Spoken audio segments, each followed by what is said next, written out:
नमस्कार आप सभी का स्वागत है आप सभी का हमारे इस यूट्यूब चैनल पे। मैं हार्दिक स्वागत करता हूं। अगर आप लोग इलाहाबाद यूनिवर्सिटी पीजी एंट्रेंस 2024 की तैयारी कर रहे हैं या इलाहाबाद यूनिवर्सिटी एंट्रेंस 2024 की तैयारी करना चाहते हैं तो हमारे इस यूट्यूब को सब्सक्राइब कर लीजिए। साथ में ही आपको नीचे लिंक मिल जाएगी इलाहाबाद यूनिवर्सिटी इंस्टाग्राम और टेलीग्राम की, उसमें ज्वाइन कर लीजिए। आपको उसमें अपडेट मिलती रहेगी व मैं इसका PDF डाल दूँगा। आज हम आपको डिस्कस करेंगे रीजनिंग का जो सभी पीजी कोर्सेस में आने वाली है, तो उसके हम लोग चैप्टर को डिस्कस करेंगे। आज चैप्टर लेके आए हैं हम अल्फ़ाबेट सीरीज़। ये कोडिंग डिकोडिंग से ही संबंधित होता है, लेकिन ये न्यू चैप्टर होता है, इसको हम लोग अल्फ़ाबेट सीरीज़ कहते हैं। वीडियो पे जुड़े रहिए, अंत तक देखिएगा, आपके सारे डाउट क्लियर हो जाएंगे। रीजनिंग के एक भी क्वेश्चन आपसे नहीं छूटेंगे, आप लोग एग्जाम हॉल में जाएंगे और फोड़ के आएंगे। आइए स्टार्ट करते हैं। आज टॉपिक हमारा है आज का अल्फ़ाबेट सीरीज।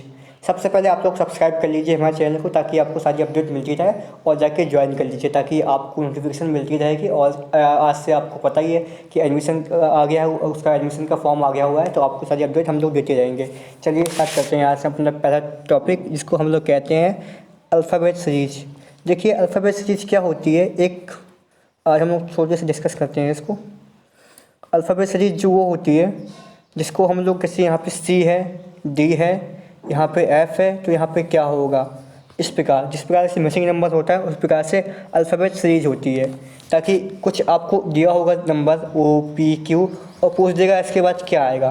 तो आइए इसको आज हम समझते हैं, इसका पोस्टमार्टम करते हैं, ताकि इससे आपके सवाल कुछ भी आए आप लोग की गलती ना हो। आज हम लोग प्रीवियस ईयर के क्वेश्चन को हल करेंगे, ठीक है। चलिए स्टार्ट करते हैं। छोटा सा फॉर्मूला होता है, इसको समझ लीजिए आप लोग। फार्मूला ये होता है, हम लोग इसको इजोटी से हल करते हैं। ई मतलब होता है 5, जे मतलब होता है 10, ओ मतलब होता है 15, टी मतलब होता है 20, ओ आर मतलब होता है 25। ताकि आपको याद है कौन सा नंबर किस पे आता है, तो E5 पे आता है। इसके पहले 1 2 3 4 ABCD, इस प्रकार से इजोटी से हम इसको हल करते हैं। तो आपको पता है A1 को होता है, 2 का B होता है, 3 का C होता है, 4 का D होता है, 5 का E होता है, 6 का F होता है, 7 का G होता है, 8 होता है, 9 10 KLM। तो हम लोग इजोटी लगाते हैं। इजोटी से ये हो जाता है, E का नंबर 5 में आता है, J का नंबर 10 में आता है, O का 15 पे आता है, T का 20 पे आता है, Y का 25 पे आता है। जिससे हमको ये निकाल सकते हैं कि कौन सा नंबर किस स्थान पे है। अगर हमको ये पता होगा तो हम मालूम कर सकते हैं कि F के बाद G क्यों आता है, किस नंबर पे आता है, हम ये मालूम कर सकते हैं। तो इसको याद करने के लिए हम एक इजोटी का फॉर्मूला लगाते हैं, पता लगाते हैं सिफिल और एक्स, मतलब 3 6 9 12 15 16 18। मतलब C 3 पे आता है, F 6 पे आता है, I 9 पे आता है, L 12 पे आता है, O 15 पे आता है, R 18 पे आता है, U 21 पे आता है, X 24 पे आता है। ये तो हम यूटी से याद कर लेते हैं, तो हम सिफिल और एक्स याद कर लेते हैं। साथ में ही हमको पता होता है कि A का ऑपोजिट क्या होता है Z, B का क्या होता है Y, C का क्या होता है X, फिर D का W, E का V, F का U, G का T, H का S, I का R, J का Q, K का P, L का O, M का N। ये आप लोग एक बार देख लीजिएगा, इसको याद कर लीजिएगा। अब हम लोग चलते हैं सीधे क्वेश्चंस पे, जो हमारा क्वेश्चंस कह रहा है हमसे। तो हमारा पहला क्वेश्चन हमसे कह रहा है, यदि A है, C है, E है, G है, I है, K है, तो K के बाद क्या आएगा। अब देखिए, अब आपको देखना पड़ेगा इसमें कि A का नंबर क्या होता है। तो A का नंबर जो होता है वो 1 होता है, और C का क्या होता है 3 होता है, E का क्या होता है 5, फिर 7, ऐसे होता है। लेकिन इसमें कोई क्रम नहीं बन रहा है। आप लोग देख रहे होंगे कोई क्रम बन रहा है क्या। हाँ, इसमें 2 का बन रहा है, 2 के बाद फिर 2 के बाद फिर 2 के बाद। तो देखिए कैसे करेंगे। A से C में जाने में कितना लगेगा 1, A से C में जाएंगे कितना बनेगा 1, फिर 1, लेकिन ये क्रम नहीं बन रहा है। अब देखिए इसको कैसे हल करेंगे।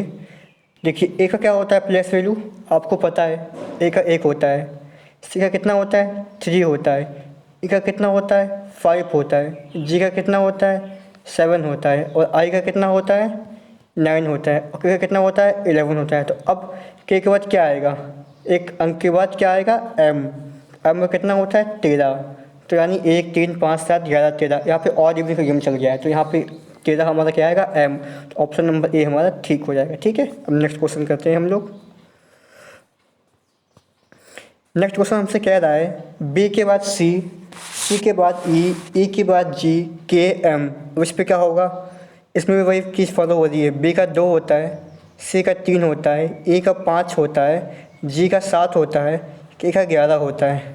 तो यहाँ पे क्या आएगा, 2 3 5 7 11 के बाद 13 आएगा। 13 किसका होता है, एम का होता है। ऑप्शन पे एम दिया हुआ है, हाँ, तो ऑप्शन नंबर ए हमारा ठीक हो जाएगा। ठीक है, अब नेक्स्ट क्वेश्चन करते हैं हम लोग। नेक्स्ट क्वेश्चन हमसे कह रहा है ADIP, पी के बाद क्या आएगा। अब थोड़ा सा देखना पड़ेगा हमको, देखिए कैसे होगा। ए हमारा जो होता है उसका 1 होता है, ए की प्लस वैल्यू कितनी होती है हमारी, ए की प्लस वैल्यू होती है हमारी 1, डी की 4 और आई की 9 और पी की 16। तो ये हमको लग रहा है कि इसका क्यूब बन रहा है क्या। देखिए 1 का 1, 2 का 4, 3 का 9, 4 का 16। तो अब यहाँ पे क्या आएगा, 1 4 9 6 हो गया। तो ऑप्शन पे क्या दिया हुआ है, यहाँ पे 5 आएगा ना। तो 5 किसका होता है, 25। 4 का यहाँ पे 5 आएगा, 5 किसका होता है, 25 का होता है। तो 25 किसका होता है, 25 होता है हमारा Y, X Y Z. UT से याद करिए, ई क्यू टी। 5 10 15 20 25 वाई होता है। तो वाई हमारा आएगा, तो 4 के बाद 5वां वाई आएगा, तो कौन सा हो जाएगा, ऑप्शन नंबर बी ठीक हो जाएगा। अब नेक्स्ट करते हैं हम लोग। अगला क्वेश्चन हमसे कह रहा है ए और Z B Y C X D W है, तो उसके बाद का क्वेश्चन क्या होगा। अब देखिए ए जेड जो है आपका, ए जेड जो है आपका किसका फॉलो करता है rule, B Y C X D W. इसमें कुछ ना कुछ सेम होगा। देखिए क्या सेम है, आपको दिखाते हैं हम। ए के बाद आपका देखते होंगे आपका बी आ रहा है, बी के बाद सी आ रहा है, सी के बाद डी आ रहा है, यहाँ पे एक एक जोड़ रहे हैं। और डी के बाद क्या आएगा, ई आएगा। अब देखिए ऑप्शन से देखिए आप, किसी की भी आगे ई नहीं लगा हुआ है, सिर्फ एक के आगे ई लगा हुआ है। तो हम लोग केवल आगे का देखेंगे और ऑप्शन पे टिक कर देंगे, पूरा हल नहीं करेंगे, ताकि हमारा एग्जाम में हमको टाइम भी बचाना होता है। तो आगे से हम लोग पैटर्न को समझ जाएँ तो उसको हल कर लेंगे और क्लिक कर देंगे हम। अब नेक्स्ट क्वेश्चन करते हैं हम लोग। नेक्स्ट क्वेश्चन हमसे कह रहा है B Y D W G T K P, B Y D W J T K P, B Y D W J T K P. अब देखिएगा इसको कैसे हल करेंगे हम लोग। अब देखिए बी डी जी, बी के बाद डी में जाने में 2 लगता है, डी के बाद ई में जाने में फिर 3 लगता है, डी के बाद ई एफ जी के बाद एच आई जे के मतलब 4 लगता है। यानी अब क्या लगेगा हमारा 5। डी के बाद के एल एम एन ओ, यानी ओ इसका हमारा आना चाहिए पी, लेकिन पी किसी पे दिया ही नहीं हुआ है आगे, आप लोग देखिएगा। और इसके बाद क्या हुआ है, वाई के बाद डब्ल्यू, डब्ल्यू के बाद टी, टी के बाद पी। यहाँ पे 2 2 कम क्या हुआ है, यानी यहाँ पे पी और के आएगा। तो पी और के हमारा ऑप्शन पे नहीं है, तो हमारा ऑप्शन हो जाएगा नॉन। ठीक है, नेक्स्ट करते हैं। नेक्स्ट क्वेश्चन हमसे कह रहा है ए सी ई जी ई जी आई जे आई के। इसको हल करिए और बताइए कौन सा आंसर आएगा। देखिए इसको थोड़ा समझना पड़ेगा हमको, देखिए कैसे करेंगे इसको। ई एफ जी यानी 2 का, जी के बाद एच आई मतलब 2 का, आई के बाद जे और के मतलब 2 का बनेगा। अब इसके बाद ए बी सी 2 का, सी के बाद ई एफ जी 2। अब बीच में सी के बाद डी ई यानी 2, ई एफ जी यानी 2, जी एच आई यानी 2, सब में 2 2 का बन रहा है। तो हमारा नेक्स्ट आंसर क्या बनेगा, हमसे दिया हुआ है तो हमसे बोल रहा है उसने क्या बनेगा, तो जी एफ जी बना है तो एच आई बनेगा। यहाँ पे दिया ही नहीं हुआ है आई, तो हमारा नॉन ऑप्शन क्या हो जाएगा, नॉन। हमको पहले से पता कर लेना है, ताकि हमको टाइम वेस्ट नहीं करना है एग्जाम में जाके, पहले ही से पता कर लेना है कौन सा आंसर सही होगा कौन सा आंसर सही नहीं होगा, ताकि एग्जाम हॉल में कोई भी गलती ना हो हमसे। अब नेक्स्ट क्वेश्चन करते हैं हम लोग।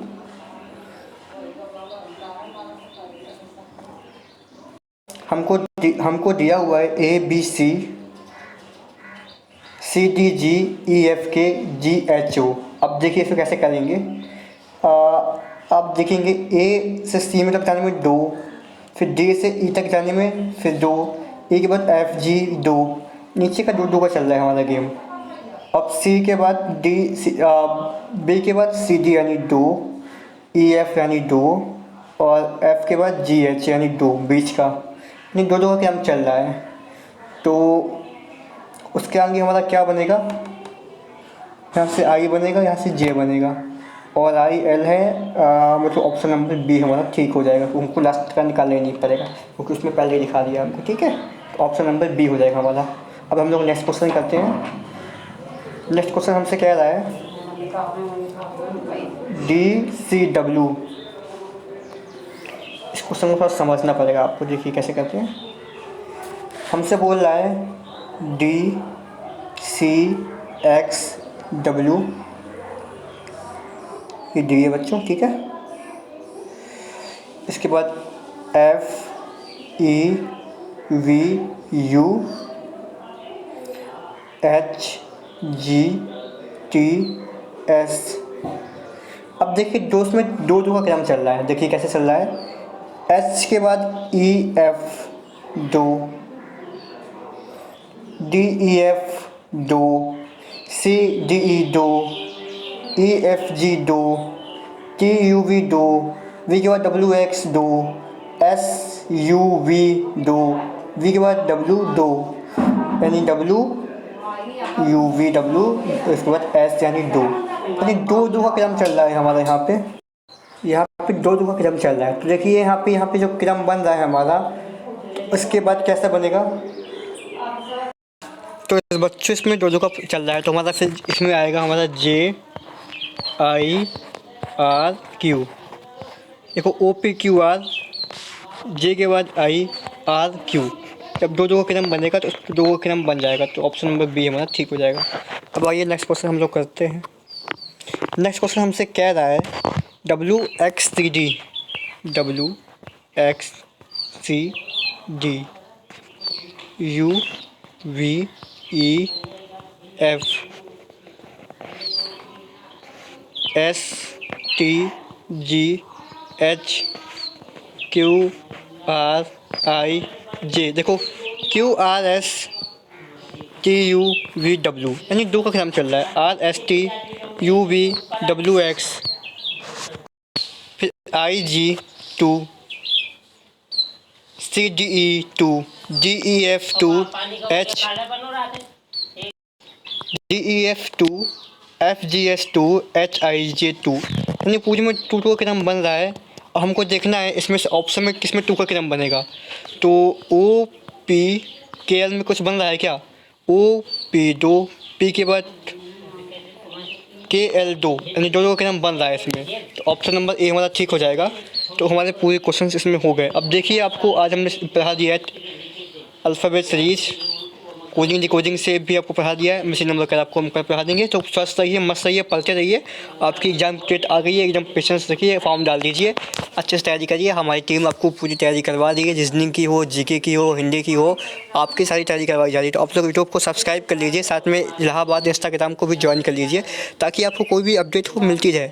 बाकी स्वस्थ रहिए, मस्त रहिए, पढ़ते रहिए। आपको रीजनिंग में कोई भी दिक्कत नहीं होगी, आपके सारे क्वेश्चंस बनेंगे। पेशेंस रखिए, स्वस्थ रहिए, मस्त रहिए, पढ़ते रहिए।